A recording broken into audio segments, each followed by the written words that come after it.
कल्याण मित्रों, आज आषाढ़ पूर्णिमा का पावन दिन है। पूरे विश्व में आषाढ़ पूर्णिमा को धम्मचक्र पूर्णिमा के नाम से जाना जाता है। भारत में भी पूरे धूमधाम से इसे गुरु पूर्णिमा के रूप में मनाया जाता है। एक वर्ष में प्रायः 12 पूर्णिमाएँ होती। चैत्र पूर्णिमा, वैशाख पूर्णिमा, ज्येष्ठ पूर्णिमा, आषाढ़ पूर्णिमा, श्रावण पूर्णिमा, भाद्रपद पूर्णिमा, आश्विन पूर्णिमा, कार्तिक पूर्णिमा, मार्गशीर्ष पूर्णिमा, पौष पूर्णिमा, माघ पूर्णिमा और फाल्गुन पूर्णिमा। इन 12 पूर्णिमाओं में सिर्फ आषाढ़ पूर्णिमा ही गुरु पूर्णिमा है। अन्य कोई भी पूर्णिमा गुरु पूर्णिमा नहीं है। अन्य पूर्णिमा का भी अपना अलग अलग महत्व है और अलग अलग तरह के लाभ हैं, मगर गुरु पूर्णिमा तो सिर्फ आषाढ़ पूर्णिमा ही है। इसके गहरे कारण है।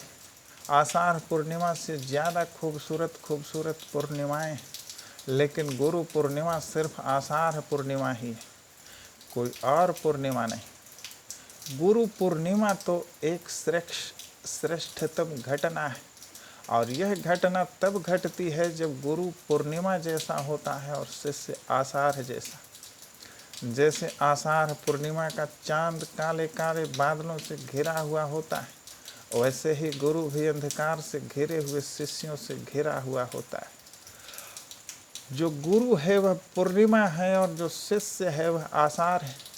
जैसे आषाढ़ का महीना अंधेरे बादलों को अपने साथ लेकर आता है, वैसे ही शिष्य भी गुरु के पास अपना अंधेरा साथ लेकर जाता है। और गुरु का काम पूर्णिमा के चांद की तरह चमकना है। भले ही चारों तरफ काले काले बादलों, मगर उसी में चमकना है। जहाँ कोई बाधा ही न हो वहाँ चमकना क्या, खाक चमकना है। साफ मौसम में चमकना भी भला कोई चमकना है। चारों तरफ काले काले बादल हो, उसी में चमकने में तो गुरुता है। ज्ञानियों ने गुरु की तुलना चांद से की है, सूरज से नहीं। जैसे चांद के पास अपना प्रकाश नहीं होता है, वह सूरज के प्रकाश से चमकता है, वैसे ही गुरु के पास भी अपना प्रकाश नहीं होता है, वह सत्य के प्रकाश से चमकता है। सूरज के पास अपना प्रकाश तो होता है, मगर वह चांद की तरह घटता बढ़ता नहीं है, सदैव एक जैसा रहता है। और सदैव एक जैसा रहने के कारण वह गुरु होने की अर्हता नहीं रखता है, क्योंकि उसके पास सिर्फ प्रकाश का अनुभव होता है, अंधकार का नहीं। जबकि पूर्णिमा का चांद हर तरह का अनुभव रखता है, वह हर तरह की अनुभूतियों से भरा हुआ होता है। उसके पास एक कम के चांद का भी अनुभव है, दूज के चांद का भी अनुभव है, तीज के चांद का भी अनुभव है और पूर्णिमा के चांद का भी अनुभव है। सूरज के पास सिर्फ प्रकाश का अनुभव होता है और चांद के पास अंधकार और प्रकाश दोनों का अनुभव। गुरु भी चांद जैसा ही होता है, उसके पास अज्ञान का भी अनुभव है और ज्ञान का भी। उसके पास बुद्धिहीनता का भी अनुभव होता है और बुद्धिमता का भी। उसके पास बेहोशी का भी अनुभव होता है और होश का भी। उसके पास दुख का भी अनुभव होता है और दुखों से मुक्ति का भी। उसके पास बंधन का भी अनुभव होता है और मुक्ति का भी। उसके पास अशांति का अनुभव भी होता है और शांति का भी। जैसे चांद एक कम दूज और तीज से गुजरते हुए पूर्णिमा की अवस्था को प्राप्त होता है, वैसे ही गुरु भी कई तरह की अज्ञानताओं से गुजरते हुए ज्ञान तक पहुंचता है। कई तरह की बुद्धिहीनताओं से गुजरते हुए बुद्धिमता को प्राप्त होता है। भटकते भटकते मंजिल तक पहुंचता है। इसलिए उससे मार्ग में मिलने वाली सारी बाधाओं और चुनौतियों का बोध होता है। कहाँ कहाँ पैर फिसलते हैं या फिसल सकते हैं, उसका बोध होता है। इसलिए गुरु बहुत उपयोगी और महत्वपूर्ण है शिष्य के लिए। सीधे सीधे सत्य का साक्षात्कार बहुत मुश्किल होता है शिष्य के लिए।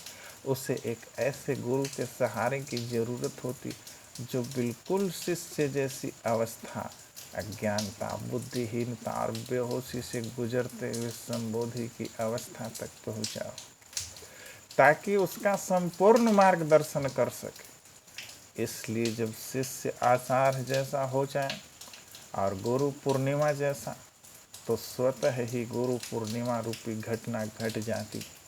यही कारण है कि किसी और पूर्णिमा को गुरु पूर्णिमा नहीं कहा जाता, सिर्फ आषाढ़ पूर्णिमा को ही गुरु पूर्णिमा कहा जाता है। चांद के बारे में कुछ और बातें जान लेना आपके लिए बहुत उपयोगी साबित हो सकता है। जाने अनजाने में चांद मनुष्य के जीवन को बहुत प्रभावित करता है।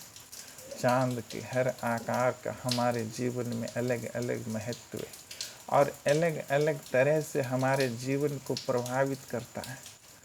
पूर्ण चांद किसी और तरह से हमारे जीवन को प्रभावित करता है, तो घटता हुआ चांद किसी और तरह से और बहता हुआ चांद किसी और तरह से हमारे जीवन को प्रभावित करता है। सिर्फ मनुष्यों पर ही नहीं बल्कि जानवरों पर भी इसका असर देखा जा सकता है। पूर्णिमा की रात किसी जानवर को भी देखेंगे तो चकित हो जाएंगे। उसकी अजीबोगरीब हरकत देखकर आप दंग रह जाएंगे। आपको ऐसा मालूम पड़ेगा मानो वह आपको कुछ बताना चाह रहा हो, लेकिन आपके अंदर ही उसे समझने की क्षमता नहीं है। मानसिक रोगियों के व्यवहार भी बहुत अजीब हो जाते हैं पूर्णिमा के दिन। किसी भी तरह की भावनाओं में बहने वाले लोगों के पागल हो जाने का खतरा बना रहता है। चाहे आप प्रेम के भाव से भरे हुए हो या नफरत के भाव से, पूर्णिमा के दिन आपका हर भाव पराकाष्ठा पर पहुंच जाता है। अगर मनोवैज्ञानिकों की बातों पर विश्वास करें तो पूर्णिमा के दिन ही सबसे ज़्यादा लोग पागल खाने में भर्ती होते हैं और अमावस्या के दिन सबसे ज़्यादा लोगों को पागल खाने से छुट्टी मिलती है। पूर्णिमा की रात भावनाओं में बहने वाले लोगों का दिल और दिमाग अपने हाथ में नहीं होता है।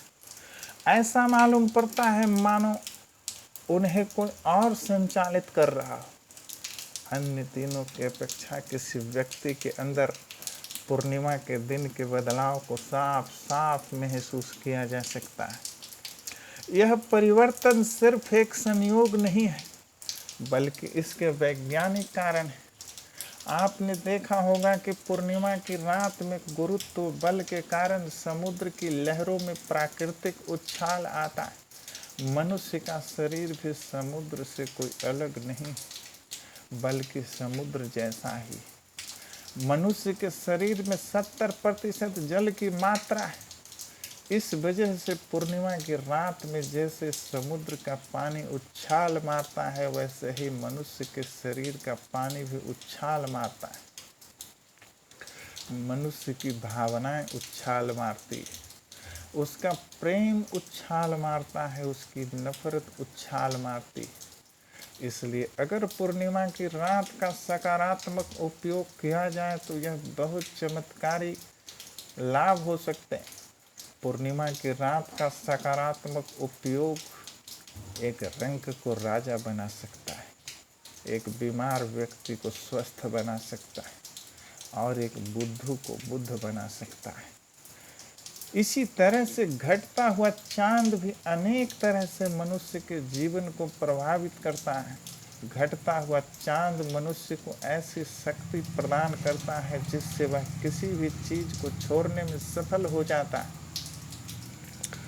मान लो कि आप किसी चीज से ऊब चुके हैं और आप उसे छोड़ना चाहते हैं, मगर अपनी भावनाओं के जंजाल में फंसकर उसे छोड़ नहीं पा रहे, तो आपके लिए उसे छोड़ने का सबसे अनुकूल समय यही है। चाहे खैनी छोड़नी हो या बीड़ी, गांजा छोड़ना हो या भांग, चरस छोड़ना हो या ड्रग्स, राजनीति छोड़नी हो या चोरी, संगी छोड़ना हो या साथी, टीवी छोड़ना हो या अखबार, प्रेमी छोड़ना हो या प्रेमिका, इसके लिए सबसे सही समय है जब चांद घट रहा होता है। घटते हुए चांद की अवधि में ही मनुष्य को अनावश्यक रिश्तों को छोड़ने का संकल्प लेना चाहिए, चाहे वह रिश्ता किसी व्यक्ति के साथ हो अथवा किसी वस्तु के साथ। इस अवधि में हर तरह की नकारात्मक चीज़ों को हमेशा के लिए अलविदा कहने का संकल्प लेना चाहिए। इसमें घटता हुआ चांद आपकी अविश्वसनीय मदद करेगा। अन्य दिनों में किसी चीज़ को छोड़ना आपके लिए पहाड़ उठाने जैसा हो सकता है, लेकिन घटते चांद की अवधि में किसी चीज़ को छोड़ना आपके लिए चुटकी भर की बात होगी। 10 ग्राम रुई उठाने जैसी बात होगी। आपको पता भी नहीं चलेगा और आपका काम भी हो जाएगा। इधर आपने सिर्फ संकल्प लिया और उधर पल भर में ही छुटकारा मिल जाएगा। इसलिए पूर्णिमा की तरह ही घटते हुए चांद की अवधि का भी मनुष्य को सकारात्मक उपयोग कर लेना चाहिए। इसी तरह से बढ़ता हुआ चांद भी मनुष्य के जीवन को अनेक तरह से प्रभावित करता है। बढ़ता हुआ चांद मनुष्य को प्रगति के पथ पर अग्रसर करवाता है। इस अवधि में कोई कार्य किया जाए तो असफलता की गुंजाइश बहुत कम होती है। अगर आप कोई नया काम शुरू करना चाह रहे हैं या अपने पुराने काम में बदलाव लाने का सोच रहे हैं तो बढ़ते हुए चांद की अवधि आपके लिए सबसे अनुकूल समय साबित होगा। अगर आप किसी नए प्रोजेक्ट पर काम करने जा रहे हैं तो उसकी शुरुआत बढ़ते हुए चांद की अवधि में ही किसी भी दिन शाम में करें। आपको सफलता दिलाने में बढ़ते हुए चांद की अविश्वसनीय भूमिका होती है, इसलिए उसका सकारात्मक उपयोग करें। आषाढ़ पूर्णिमा के दिन गुरुमुख होना भी आषाढ़ पूर्णिमा का सकारात्मक उपयोग है। गुरुमुख होने की इच्छा रखने वाले साधकों के लिए आषाढ़ पूर्णिमा के दिन सबसे उत्तम होता है। गुरुमुख का मतलब होता है गुरु की तरफ अपना मुख कर दे और गुरु के अतिरिक्त जो कुछ भी है उसकी तरफ अपनी पीठ कर ले। गुरु की तरफ मुख करने का मतलब है गुरु के भावों में डूबना, और गुरु के भावों में डूबने का मतलब है अध्यात्म के सागर में गोते लगाना। अगर मनुष्य आषाढ़ पूर्णिमा के दिन आध्यात्मिक भाव में डूब जाए और गुरुमुख हो जाए तो यह बहुत मंगलकारी है, क्योंकि अगर आप आध्यात्मिक भाव में नहीं भी डूबेंगे तो भी किसी न किसी भाव में डूबना तय। पूर्णिमा का चांद आपको किसी न किसी भाव में डूबने के लिए मजबूर कर ही देगा। अगर किसी बुरे भाव में डूब गए तो परिणाम बुरा ही होगा। इसलिए चित्त में चाहे जैसे भाव भी चल रहे हों उसे आध्यात्म की तरफ मोड़ देना अत्यंत मंगलकारी साबित होगा। अध्यात्म ही शांति देगा, मुक्ति देगा, निर्वाण देगा, आनंद देगा। कोई दूसरा ज्ञान न शांति देगा, न मुक्ति देगा और न आनंद देगा। अध्यात्म कीचड़ में कमल खिलाने का विज्ञान है। अध्यात्म अपने जीवन को स्वर्गिक बनाने का विज्ञान है। अध्यात्म धरती पर स्वर्ग का साम्राज्य स्थापित करने का विज्ञान है। अध्यात्म हर तरह के दुखों से मुक्ति का विज्ञान है। अध्यात्म सत्य को सत्य की तरह अपनी आँखों से देखने का विज्ञान है। इसीलिए मैं कहता हूँ कि आषाढ़ पूर्णिमा के दिन गुरुमुख होने वाली दीक्षा किसी गुरु से अवश्य लेनी चाहिए, लेकिन गुरु होना चाहिए आषाढ़ महीने की पूर्णिमा जैसा। जो गुरु एकम के चांद जैसा हो या दूज के चांद जैसा हो या तीज के चांद जैसा हो, उसे गुरु नहीं बनाना चाहिए। जो आषाढ़ पूर्णिमा के चांद जैसा हो उसे ही गुरु बनाना चाहिए। जो अपूर्ण अवस्था से गुजरते हुए पूर्ण हो गया हो उसे ही गुरु बनाना चाहिए।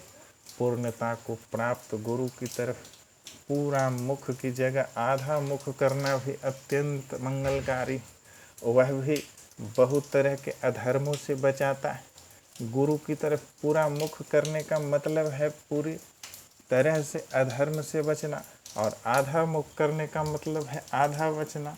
ऐसे तो गुरुमुख होने का जब भी भाव हो गुरुमुख हो जाना चाहिए, लेकिन अगर आषाढ़ पूर्णिमा के दिन गुरुमुख दीक्षा करते तो वह परम बुद्धिमता का परिचायक होगा। एक तो आपके अंदर का अपना आध्यात्मिक भाव और ऊपर से पूर्णिमा का चांद उसे और भभका देगा, आपके भावों को प्रज्वलित कर देगा। इसलिए आषाढ़ पूर्णिमा के दिन ही गुरुमुख होना सर्वोत्तम है। सबका मंगल हो। आपने मेरी बातों को इतने ध्यान पूर्वक और शांति पूर्वक सुन, इसके लिए मैं अनुग्रहित, मेरा नमन स्वीकार करें।